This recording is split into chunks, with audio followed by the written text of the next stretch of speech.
Come with me on a quick trip to Melbourne. My name is Costa and I'm a beginner runner. I'm currently in my prep for my first marathon in October. Quick tour of the room. Man, this room was super lit, except for those bathrobes that were super crusty and old. Bathroom, really nice. Really good lighting, shower head, etc, etc.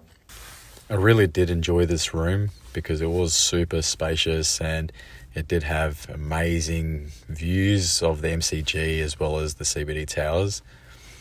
My breakfast before my run was this orange and poppy seed muffin and some electrolytes that I got from a 7-Eleven. It was so cold. Anyone in Melbourne, you should know how freaking cold it is. But I was rugged up and I certainly wanted to be there. The early bird catches the worm, as they say.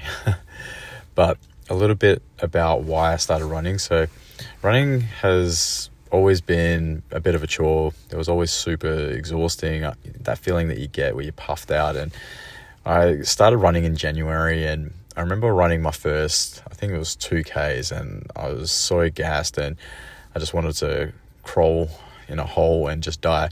But I remember writing on this vision board that I wanted to complete a half marathon, and that was going to be my 2025 goal.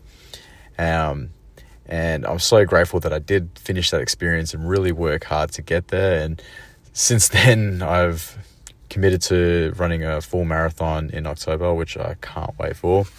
I do want to encourage everyone out there that anybody can take up running, anybody can really complete a half marathon or a full marathon, and it really is a great test of what you're capable of doing, because you really do have to challenge yourself and, sometimes compete against your mind. When I started running, I envisioned crossing the finish line of a half marathon or crossing the finish line of a marathon.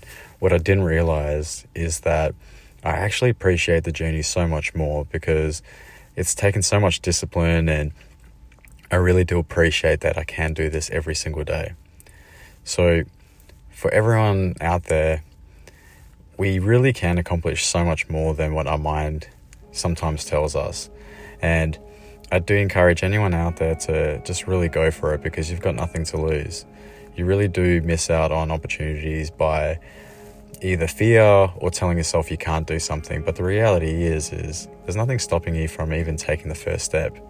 And if that means going for a 50-meter run or a 100-meter run, just go for it. You've absolutely got nothing to lose. One last quote: fear kills more dreams than failure ever could.